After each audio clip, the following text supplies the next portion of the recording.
What's up, everybody? It's Carpo here, and I'm just going to take a moment to talk about things that are important to me, but things in specific. I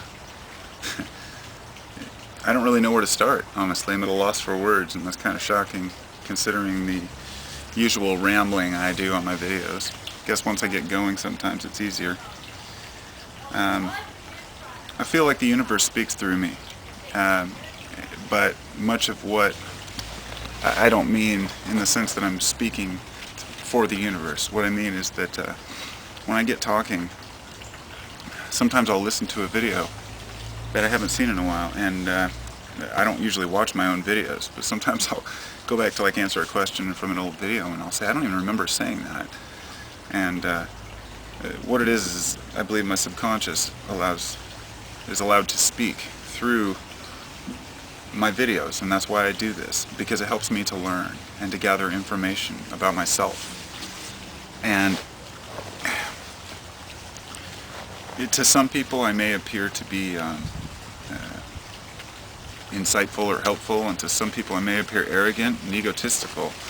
Some people may want to hear what I have to say, and some people may say, why do you care what people, Look at this, YouTube today, I'm a philosopher, okay, and in the old day, I may have been wandering the streets talking to people about life, but today, I use the internet at my disposal, and I've been able to monitor myself, my life, what's important, what makes me happy, and this is kind of tie into last night's video about success, because I think we take it a little bit to the extremes. I guess to kind of sum up what I said last night, it was success is what you can, or success is something that you can die, that will endure, that you will maybe not possess after you die, but success is something that you carry with you through life and that cannot be taken from you.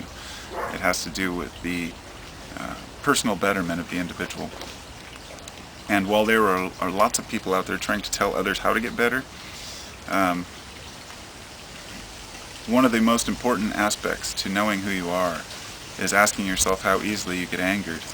Because if you get angered a lot, then there's something wrong with your body, there's something wrong with your mind, there's something wrong that's causing that. There's a mental component to your being that needs to be adjusted. And this hostility is often directed on others and projected onto the world, and this causes us to suspect our neighbors, to despise our government, to hate everything about the world and dwell on the negative, and it's a disease.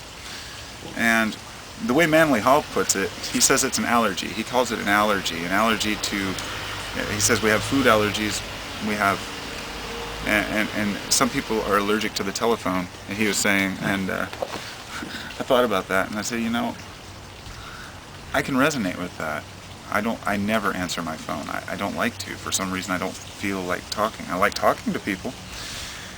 And all of these allergies are caused by conditioning, that our conditioning within our lives, because our egos are based on our experience. So who we are, the self, is not a divine presence, is not a divine being, if you want to put it that way. And this is where people differ in opinion. But the self is the ego as it's presented to the world and to yourself, but it's based on the experiences that you've had. In other words, we don't know what we were born with, and or what we would have without the conditioning, and what is from conditioning, and we can't really distinguish between the two very easily. So there's no point trying to fool ourselves in thinking that that everything about being human is great, and that everything we do is proper, because that's just how it is. Determinism, if you will, in a sense. But that's not the way I see the world. I don't see it as a... put it this way, we're here to learn, It's a playground, but it's also a school. And if we're not learning and not moving forward, then we're not gaining anything. I heard something else Manly Hall said was that, that it's shocking that people can grow into their 60s and never really grow, that never change their mind once in their life. He says if you hide out and you live a very disassociated life and you mind your own business, you can get through life with minimal conflict and just doing the things that you want to do. The problem being that you haven't given anything to the world. You haven't improved upon yourself or your character. And this goes back to reincarnation, because one of the things that has always bothered me about reincarnation, and this is something that Mr. Hall totally agreed. I'm glad that he confirmed this, not confirmed it, but should I say we have very similar lines of thought on this, is that regardless of whether karma is true or we are here to live another life or to improve upon a past life, it's irrelevant, because A, you don't remember the past life, and B, the most important fact is that during the time when you lived that life, or would have lived that life, the circumstances were different. The world was different. People were different. So how we deal with things today, we have to utilize what we have around us.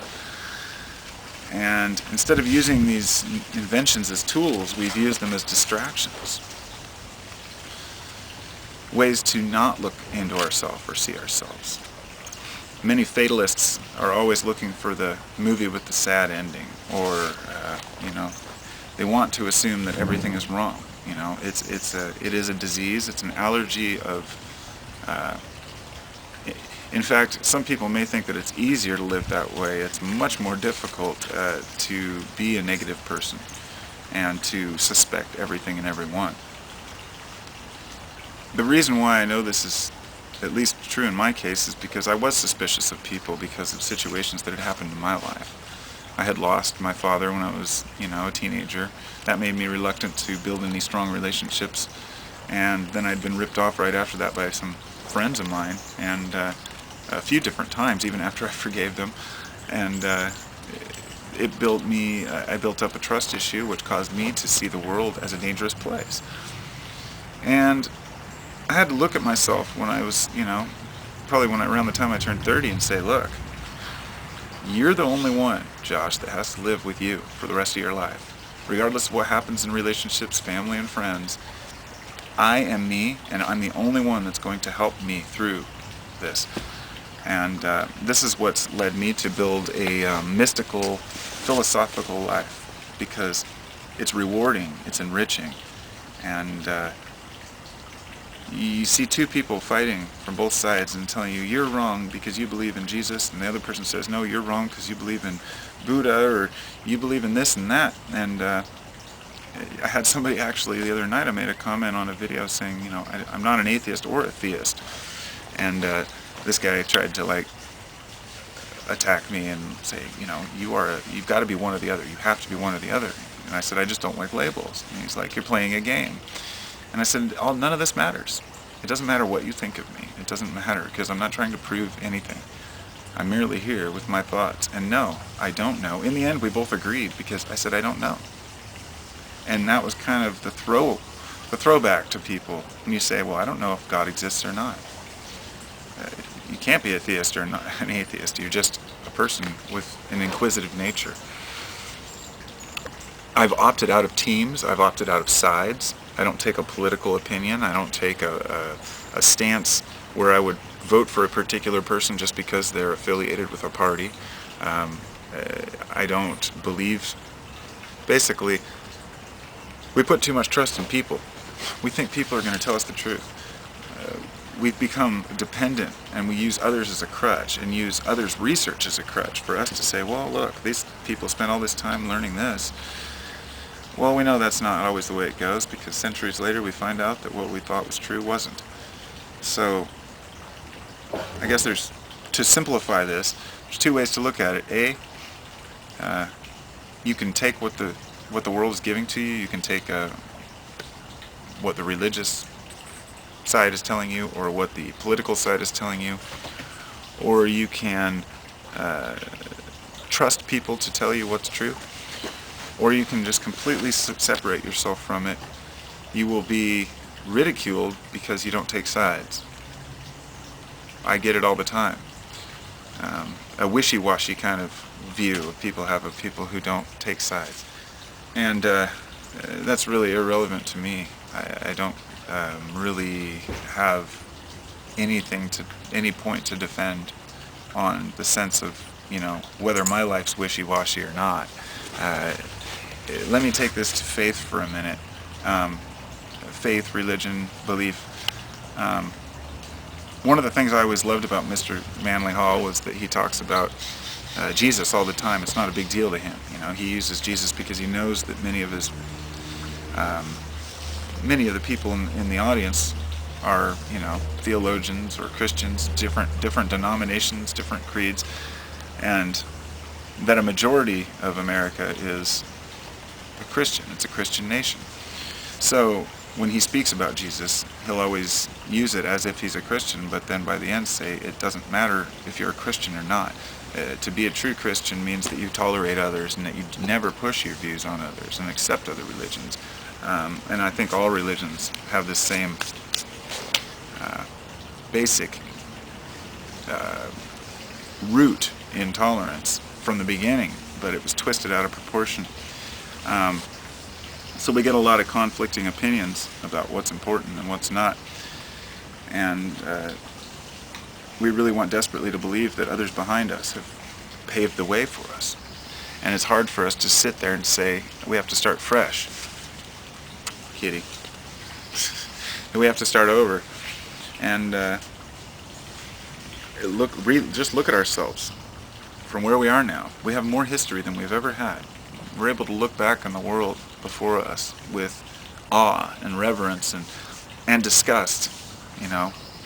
We can look at historically now the line of what faith and belief and intolerance has brought through the Crusades and the Children Crusades, where kids were walked out into the desert and died. It's just so many sad things have happened in the name of God, which is in the name of the root of understanding who we are. Basically, people have built a system that allows them to separate themselves from others, and that is a disease, because it's also an allergy to other people who don't believe what we believe. So my point here, I guess, wasn't to get into religion, but I'm using that as my example to kind of segue into the idea that I had to push all of it aside, not take any sides. I can never, I will never follow any doctrines. I will never, I know as a philosopher, I'll never just suit or settle for a belief system, because a person who is not constantly in change is not growing. And growth requires the ability to admit that we're not sure about things. And when we declare that we are absolutely sure about things that we really can't be sure about, it discredits us as people. It allows others to look at us and think we're immovable or unchangeable. And I am very plastic in the sense that I can be, I guess, clay is a better example. I don't like the word plastic. I can mold myself, but I will not be molded by others.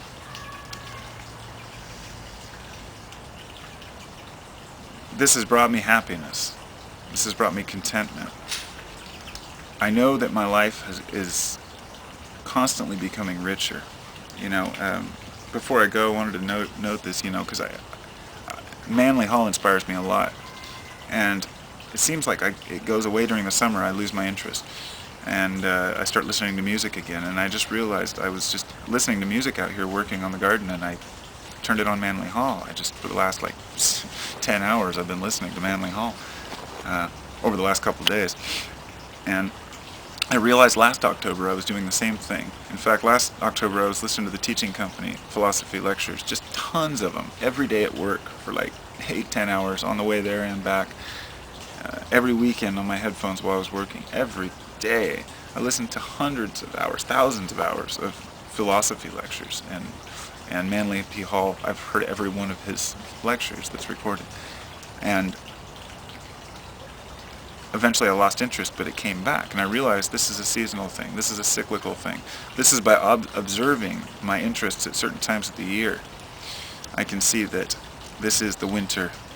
This is the winter of man's soul. There's so many different terminologies to use, but to break it down, I believe that there is a system of the planetary bodies reflected in the human body, and down to the subatomic level, as well up to the macro level. And I can't explain it.